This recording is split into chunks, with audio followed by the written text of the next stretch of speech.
Okay, now I'm gonna make the easiest, probably one of the easiest pineapple upside down cakes you ever want to see. So first of all, unfortunately I'm not really measuring with this cake. I can tell you that this might be a stick of butter here. Maybe a stick of butter. Maybe not. So to that stick of butter, as you can tell, it's coming straight from the bag. It's not being measured. I'm going to pour my brown sugar.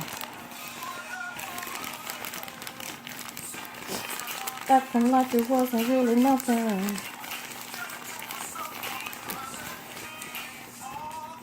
Let's see if that's what I want. Yeah, that might be it. That might be what I'm looking for right there. So yeah, that's all the brown sugar I need. This is the look I'm looking for. And I'm just going to put this in the bottom of my pan.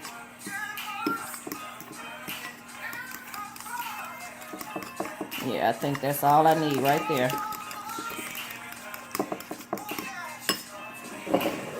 So, I have not sprayed my pan yet, but this is the cake pan that I'm going to use. And I'm just going to pour this all over the bottom of it.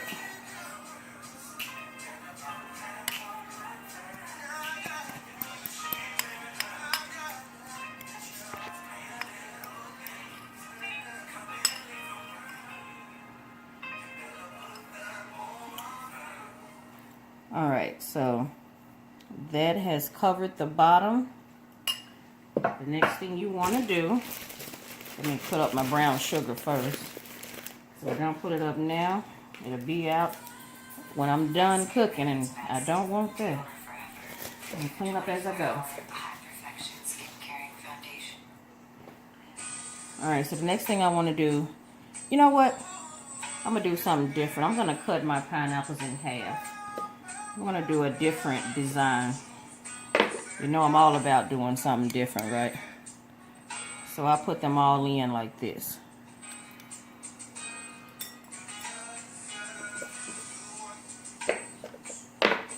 You always see the pineapple rings,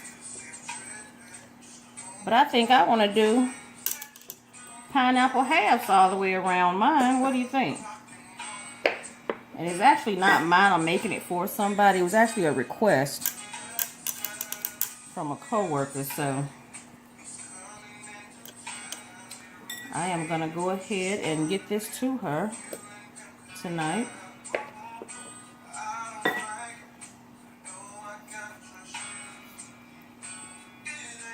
Yeah, I think that's cute. Maybe one more half to fill in that space.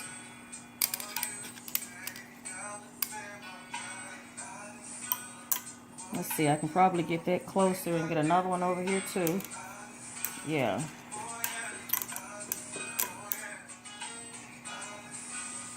I like how that looks. Now let me get my cherries.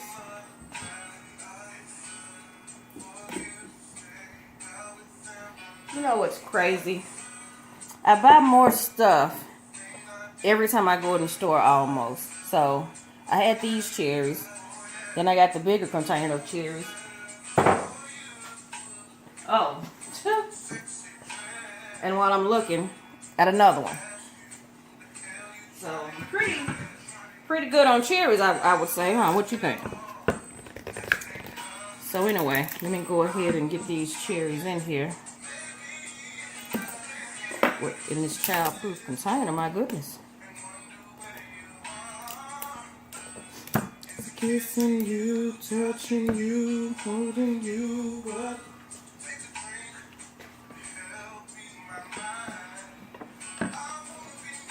This cherry juice better not stain my island, I know that. Get this pineapple juice up too while I'm here. Y'all, I'm still working with this cherry jar. I think I almost got success. I did. Okay, so I'm just going to put a cherry in between each one.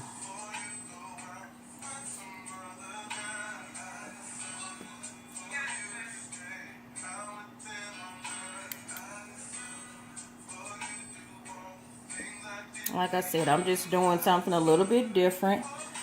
But the basics of it is take your pineapple, put it there. Normally, you put the cherry right in the center of the pineapple ring. Well, I got half rings. So we're going to put that cherry right there in the center of the half ring. And try to get a different design out of it. If you know me, you know that ain't just where my only cherry going to be, too. We're going to go ahead and put a cherry right there. Oh, we're going to cherry this thing out. Yes, I cheated on you. Let's see. And once we get these in here, we're just pretty much going to sit it aside until we get the mix together. And when I tell y'all, it's going to be a super simple mix. It is not homemade. I will say that now. Although I have done homemade, but this one will not be homemade. Because I'm doing a lot of cooking today. I'm doing the roast and I still need to go to bed before I go to work tonight. So that's why I'm really not in the mood to do a homemade. Alright. All the cherries are in there. All the pineapples are in there. Y'all know what? What y'all think about putting maybe some pineapples up the side? Nah, we won't worry about that. That's too much. We'll leave it like it is because it'll be just my luck when I try to do something extra. I end up losing a pineapple, so we'll leave it like that.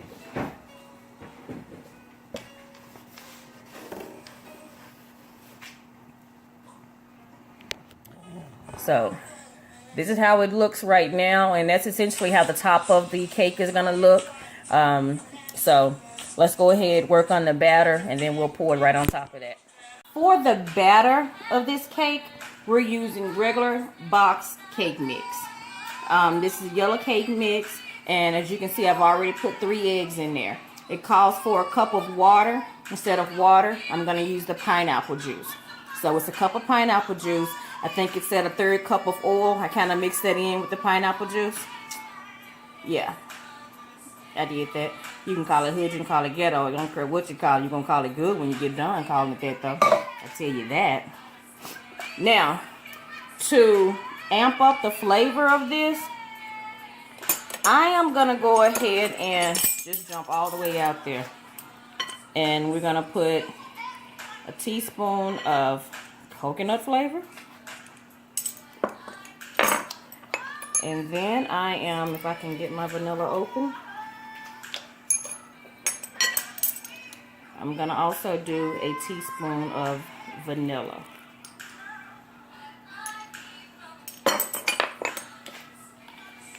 If that doesn't amp up the flavor of this cake, I don't know what will. So I'll go ahead and mix all these guys together.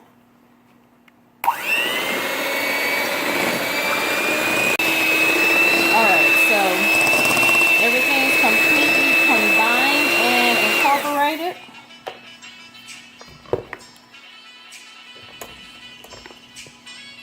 One more thing I think I want to add to this cake.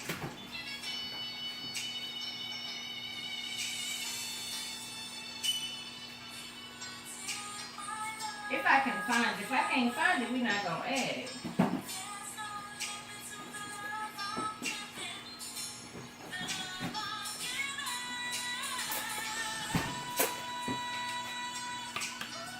Alright, let me find my little spoon here.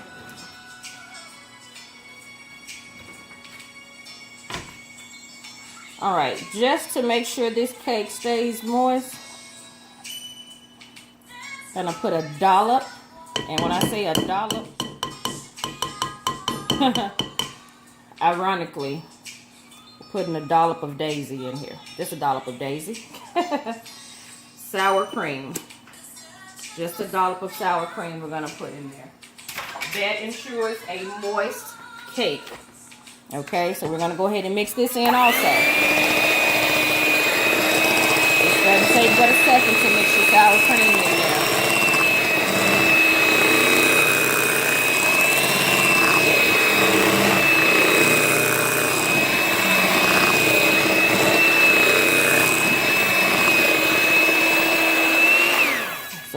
ever want to know how to get a moist cake, now you know. Put your dollop sour cream in there. Guaranteed. Guaranteed to get you a good moist cake. Alright, so that's all combined. Let me go ahead and pour my cake pan back over here. And also, I went ahead and sprayed around the sides and the flute in the center of my cake pan with my Baker's Joy. If you know me, you know I always use it. I pretty much live by it. Baker's Joy is actually a baking spray that has flour in it. That keeps you from having to butter and flour your pan. So let's go ahead and pour that cake pan back over here and pour your cake on top. This is actually something else I normally do to my box cakes to heighten the flavor and to make it not so boxy, so to speak. I actually normally add a half pack of pudding. You know, with this cake I probably would have, you know, used vanilla pudding. Just a Jell-O instant vanilla pudding. But I didn't do it this time. Honestly, I don't feel like I needed it because I actually used the sour cream. Alright, hold on. Let me try to get this even. I might get all in the camera, but I want to get this in this pan even.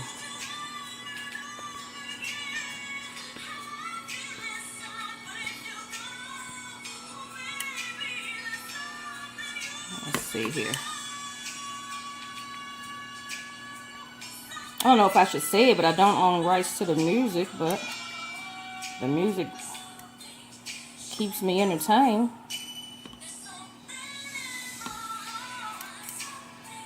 All right. Just barely got that off of there. Almost got a mess. Okay, just gonna kind of spread it out evenly here. And what I should have shown you with this pan is similar to a Bundt cake pan. Not Bundt, I'm sorry. A Springform pan. Because this entire center section just lifts straight up. I can pick the cake straight up out of here with that. Super simple. Alright, I'm going to go ahead and put this in the oven. It's going to be about 350. Your guess is as good as mine as far as how long it's going to take in that oven. I'm just going to keep testing it, make sure it's firm, make sure once I stick my skewer in there, it's not going to come out, you know, wet. So, let me go ahead and get this in the oven now. And I'm going to go ahead and start my squash once we get done with this. Okay, y'all, I have done it. When I tell you I done did the damn thing, I done flipped this cake out, and baby, I'm a little sleep jealous right now because this cake ain't staying here at the house. It's actually going to, like I said, a coworker. But here is the pineapple upside down. I can't even turn it around. Hold on. Let me see if I can try to turn it anyway. There we go.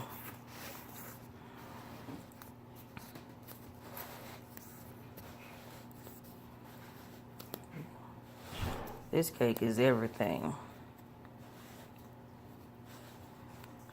So anyway, there's the pineapple upside down cake. Now let's see what their roast talking about, because everything else is ready.